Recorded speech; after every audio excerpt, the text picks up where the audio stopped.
la universidad, Sergio Arboleda presenta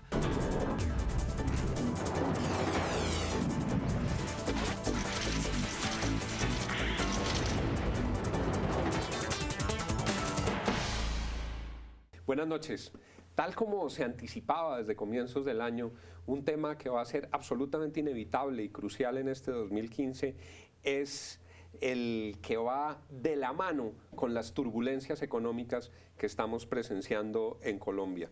La caída de los precios del petróleo, las dificultades de financiación que está teniendo el Estado colombiano, la implementación de la reforma tributaria recientemente aprobada, y todo esto termina con una entrevista que el señor ministro de Hacienda ha concedido en el fin de semana, donde notifica una receta y su plan de acción. Dice: nuestra idea es seguir presentando reformas tributarias. Dos economistas de primera línea en Colombia. Saludo en primer término a la doctora Cecilia López. Muchas gracias por la invitación. Directora de un prestigioso centro de pensamiento económico, doctora Cecilia, que arranca pisando duro en Colombia.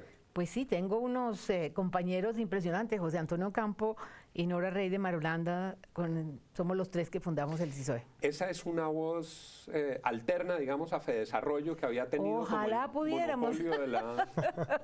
Sí, la idea es un centro de pensamiento muy internacional, es decir, y muy de mediano plazo, no es la cosa de coyuntura que es todos los días, es una cosa más de mediano y largo plazo. Usted en Colombia ha hecho de todo, ha sido directora de planeación, viceministra, 2 veces ministra, senadora, directora del seguro, presidencial, directora del seguro, y siempre los economistas han considerado que usted ha sido como un economista rebelde. De hecho, usted fue de las primeras que hizo escuchar a Stiglitz, lo trajo a Colombia y se pregunta cada rato frente a sus colegas: ¿quién paga los platos rotos? ¿Quién paga la cuenta de estas recetas económicas que no han funcionado en unos frentes? Sí, el otro día me pasó que llegué a la presentación de la OCDE y había uno de estos economistas que yo creo que le deben pasar la cuenta y no me saludó. Y yo fui muy cariñosa con él porque como yo soy olímpica.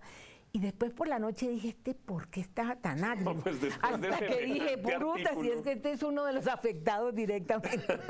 Después de semejante guarapazo publicado, pero vamos a hablar de eso, vamos a hablar de la OCDE. Y saludo también al senador Iván Duque, quien se ha ido consolidando en esta primera legislatura como la nueva conciencia económica en el Senado de la República. Bienvenido, senador. Muchas gracias, doctor Juan. Un placer estar con usted y con toda su audiencia. Bueno, a usted doctora Cecilia, por supuesto. A usted me imagino que hay muchos que no lo saludan porque también guarapazo va, guarapazo viene. Cada vez que les abren las páginas de portafolio a ustedes dos, me imagino que hay varios que leen temblando. Lo que pasa es que contra la evidencia, ¿quién se puede ofender? Doctora Cecilia, la OCDE, precisamente, sus recomendaciones, sus recetas, cómo entender lo que se ha planteado en este momento como recomendación en materia pensional y en materia tributaria. Bueno, mire, déjame primero empezar por otra cosa y paso a la pregunta. Hoy precisamente lo que publican El Tiempo sobre el CISOE o ayer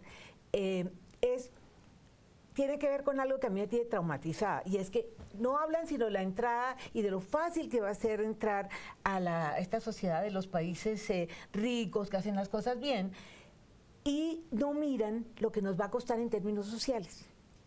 Porque el solo club miran, de las buenas prácticas, lo llama Juan Manuel Santos. El de las buenas prácticas, pero en la economía. Estos economistas no miran lo social, y resulta que en lo social las cosas son tremendamente complejas y valen toda la plata del mundo y tenemos que hacer todas las reformas. Dentro de esas reformas, yo estoy de acuerdo con la reforma pensional desde hace mucho tiempo, pero a mí me gustaría que alguien pagara la cuenta, porque sí, acuérdense que yo renuncié al Seguro Social con la Ley 100. Yo dije, esto es para fortalecer el mercado de capitales, lo cual me parece bien, ¿sí? Pero esto ni va a ampliar la cobertura, ni va a reducir el déficit fiscal, ni va a nada, ¿sí?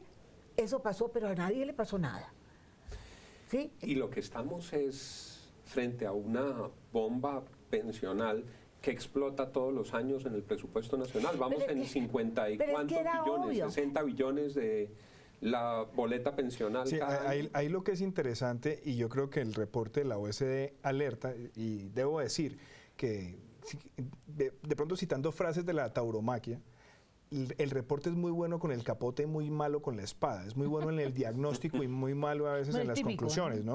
Pero debo decir esto, el drama que nosotros tenemos de informalidad en Colombia es terrible. No, y es que es porque terrible, son sí. 21 millones de personas que se consideran ocupadas con la encuesta pues, de empleo que tiene el DANE. Solamente 7 millones de personas están contribuyendo a pensión y salud y solamente 2 millones de personas se están jubilando. Entonces es un costo fiscal enorme para una cobertura muy reducida. Y por eso uno se sorprende que pasando casi 5 años de esta administración, con el poder que tuvo, con las mayorías que tuvo en el Congreso de la República, el problema pensional lo dejó pasar de largo. Bueno, pero el presidente Uribe también lo dejó pasar de largo. Ahí podemos discutir, pero yo creo que el gobierno anterior por lo menos trató de enfrentar dos temas muy centrales.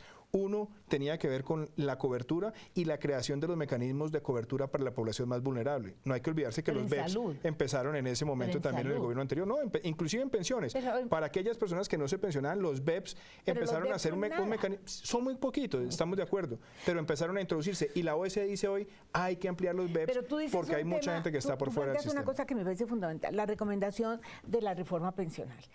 Yo me pregunto por qué el mercado laboral de Colombia no es objeto de un análisis profundo. Yo me pregunto cuántos de esos empleos formales son formales.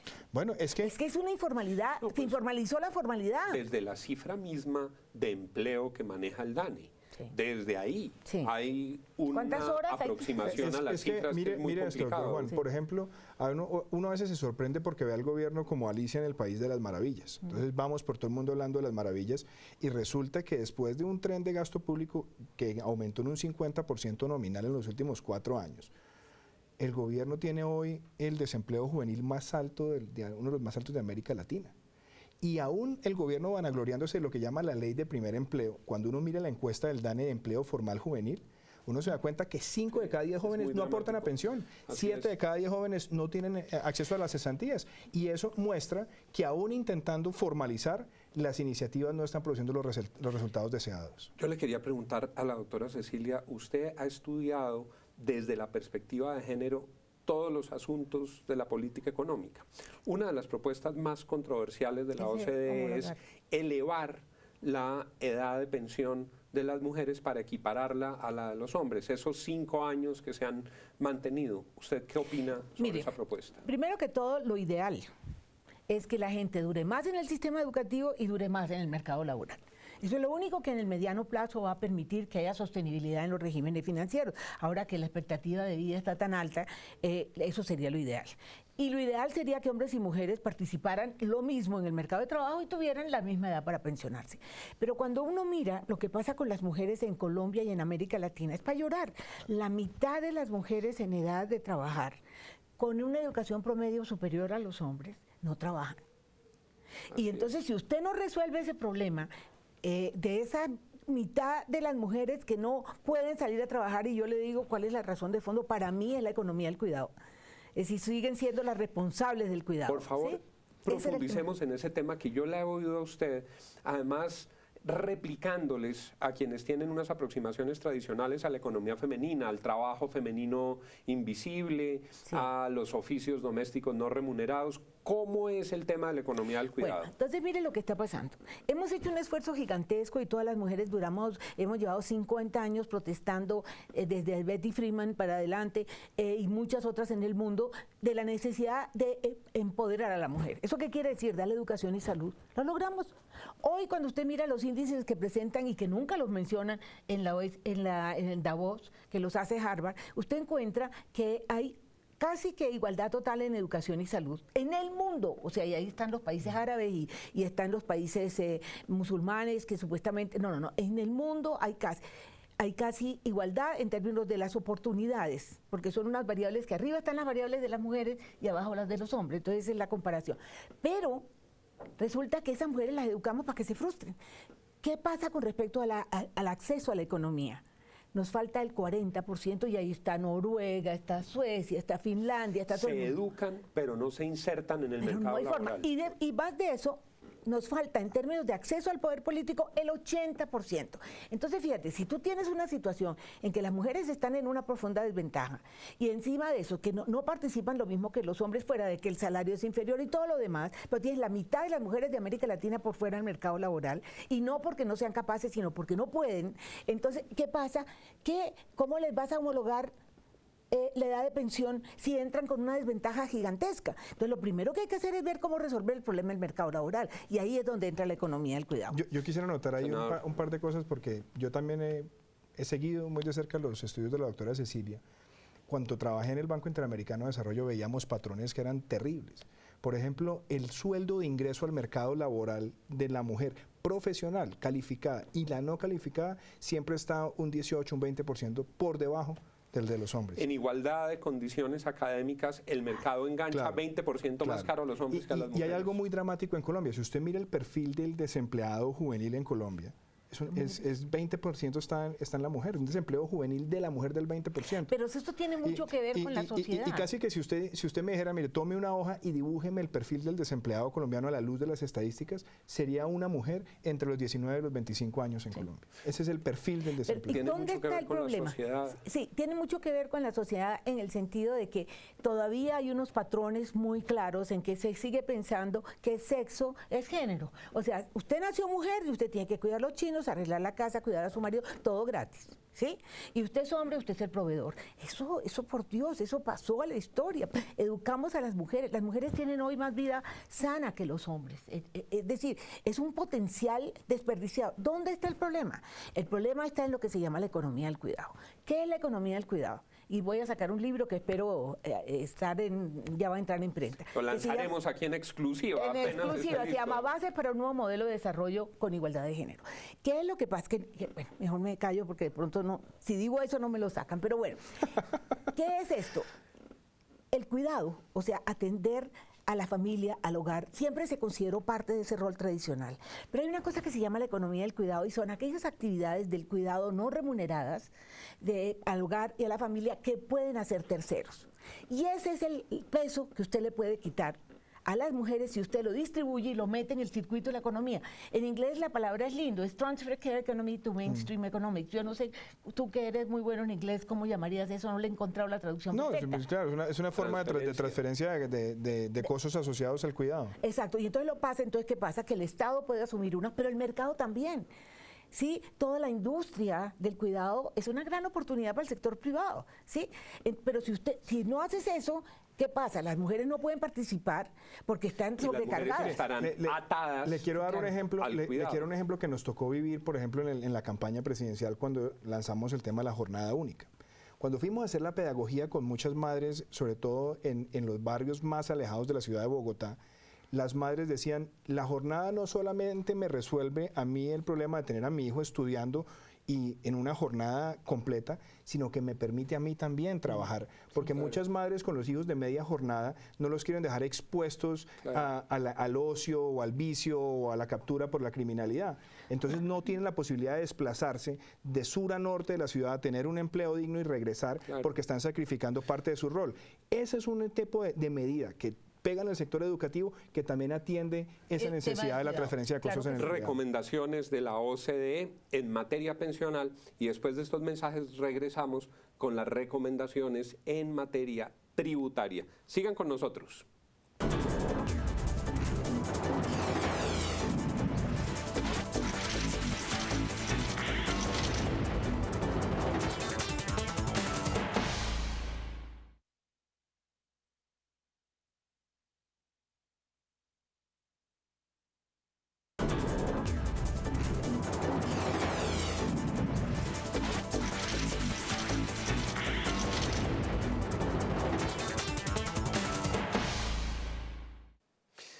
Esta vez comienzo con usted, senador.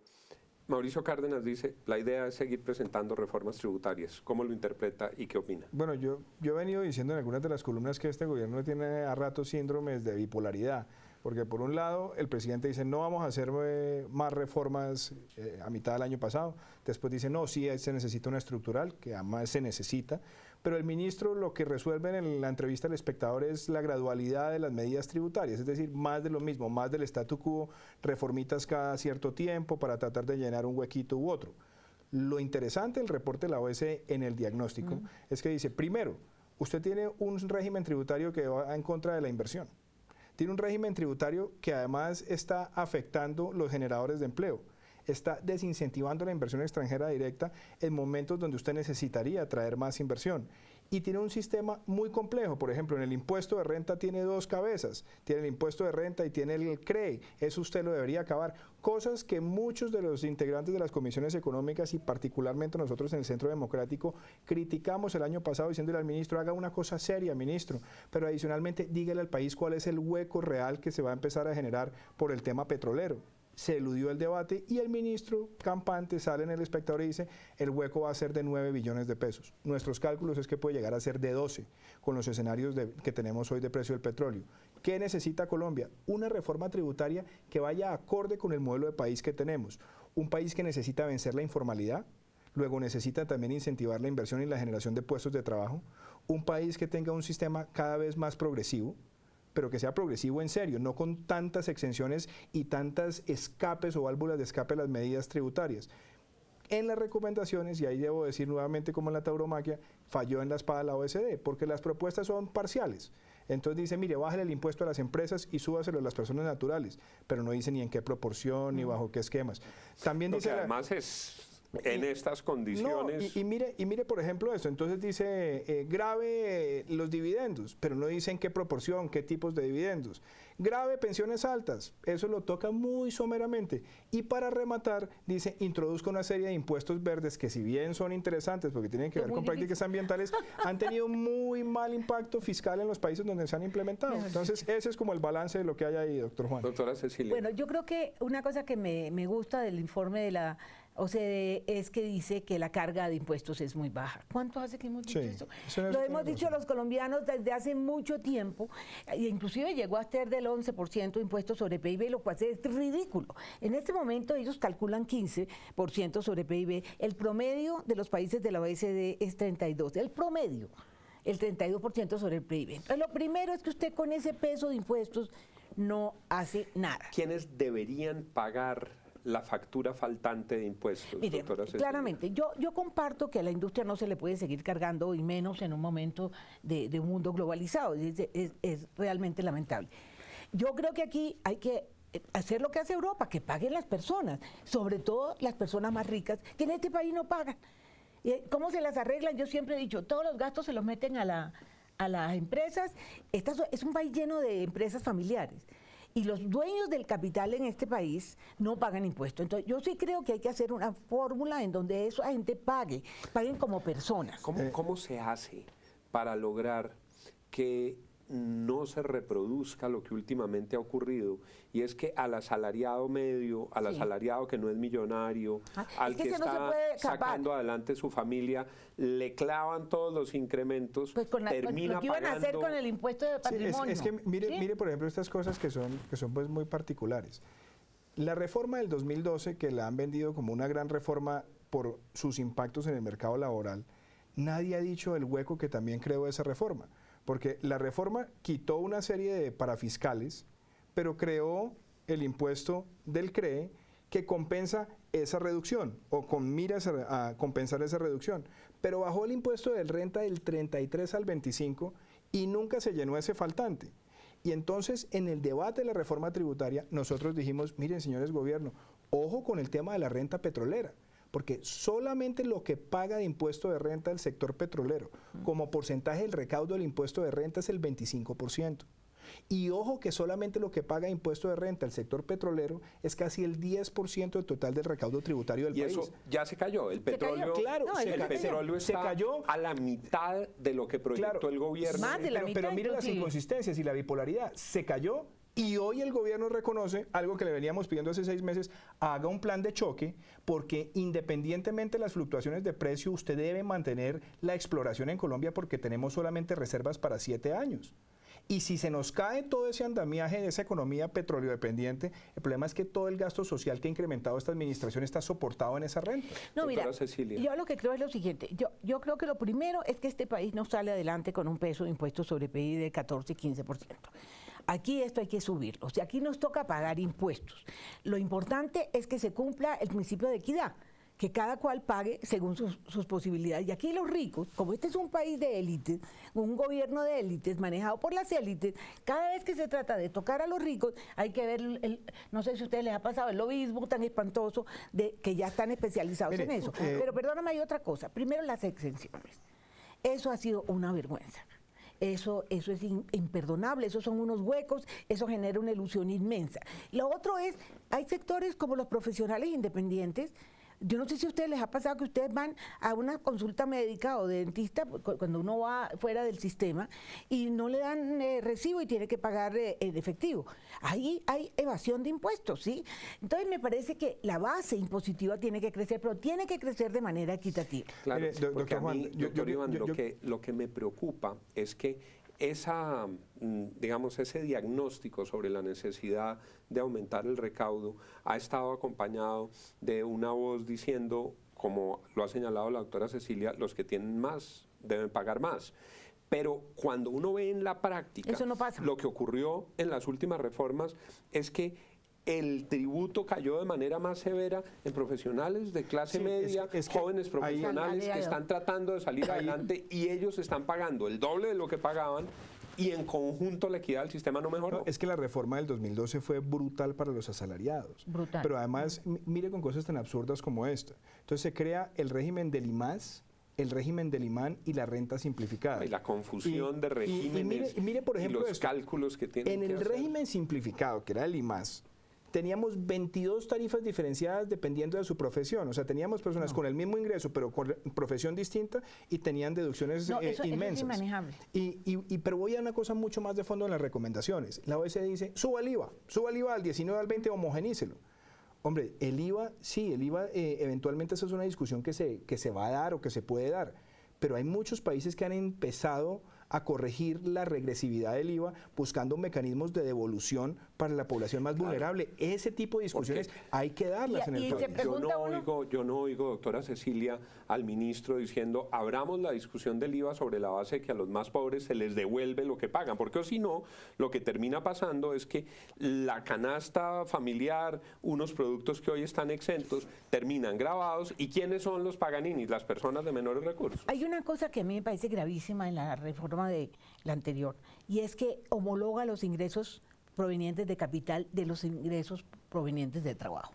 Entonces, un alto ejecutivo que tiene una vida tenaz, trabaja como un loco, se gana mucha plata y lo que tú quieras, paga lo mismo que el señor que está sentado en su casa. Que rentista de capital. Y que es rentista de capital. Eso es lo más desestimulante que puede haber. O sea, mire, yo lo que creo es que siempre llegamos a lo mismo. Esta es una sociedad tan desigual, porque está manejada por el mismo sector élite que se ha privilegiado siempre. Cuando era el Estado el dueño de todo, era el dueño del Estado. Cuando el sector privado, el mercado es el que maneja, es el dueño del mercado. Pero sigue siendo dueño del Estado. O sea, hay que ver las discusiones en el Congreso. Es que eso es para llorar. Inclusive de la gente prestante que hay en el Congreso y en el gobierno. Yo me acuerdo que una vez en un debate sobre las bebidas alcohólicas, sobre el impuesto a la bebida alcohólica, yo dije, me hacen el favor y me sacan a la señora esposa de uno de los ministros. No, me muero de la pena, pero como senadora me siento impedida de discutir cuando esta señora, porque es la señora de un hombre muy importante de este país, se sienta al lado de todos los senadores, los convence, no vamos a sacar nada. Entonces, es que aquí hay un problema mucho más de fondo, y es que mientras este sea un Estado tan limitado y una sociedad tan excluyente, es imposible tocarle la fortuna a los más ricos. Yo creo que hay un tema también muy importante acá, y es que las reformas tributarias en Colombia siempre se hacen sobre la necesidad del gasto. Cuando realmente lo que hay que definir es cuál es el sistema tributario sostenible de largo plazo que necesitamos para construir el país que queremos, con la provisión de seguridad social que queremos, con la provisión de medidas asistenciales a los más vulnerables. Pero lo que no podemos es gastar desbordadamente, y cuando se nos cae una renta sobre la cual está soportada ese gasto, como es la petrolera, entonces venga y resolvemos este problema poniendo más impuestos, cuando ya el país, ojo con esto, doctor Juan, en los últimos 4 años el recaudo en Colombia aumentó un 40%. Y ¿sabe? tenemos apenas, y eso lo dice Santiago Rojas hoy, el director de la DIAN en Portafolio, 1.3 millones de personas son las que están pagando renta en Colombia. Este es un peso demasiado grande. Pero fíjate, el problema fundamental es que con este peso de impuestos sobre PIB no hay posibilidad de construir realmente una política pública que ayude a cerrar la brecha. Sí, y si a eso le sumamos... Déjeme cerrar con una cosa, porque mire que eso es interesante. A mí lo que no me gusta es cuando la OSCE nos trae el recetario parcialmente. Pero yo te voy a contar lo que pasa con ese recetario. Porque, ¿qué pasa? Claro, hay países que tienen una alta tasa de tributación, pero tienen una educación pública de calidad, una salud pública de calidad, tienen una provisión de seguridad. Entonces, aquí una familia de clase media puede tener un ingreso por encima de 6 millones de pesos e inmediatamente le cae la carga tributaria y tiene que pagar la educación privada, la salud privada, etcétera. Tenemos a muchos colombianos herniados con los impuestos y a nuestro productor, que ustedes no ven detrás de cámara, que ya no me puede hacer más señas diciendo que deplorablemente se nos ha acabado el tiempo. Muy bien. Pero yo quería que tuviéramos con ustedes y delante de ustedes esta conversación, porque es muy grueso lo que está en juego en Colombia en esta discusión pensional y tributaria. Yo quiero agradecerle a Cecilia López y a Iván Duque que nos hayan ilustrado esta noche y decirles que aquí queda abierto el programa para que sigamos profundizando en estos asuntos. A ustedes les agradezco mucho que nos hayan acompañado y seguiremos tomándole el pulso a los asuntos más importantes para nuestro país, de lunes a viernes a las 10 de la noche, aquí en Cable Noticias. Que tengan todos una feliz noche. La Universidad Sergio Arboleda presentó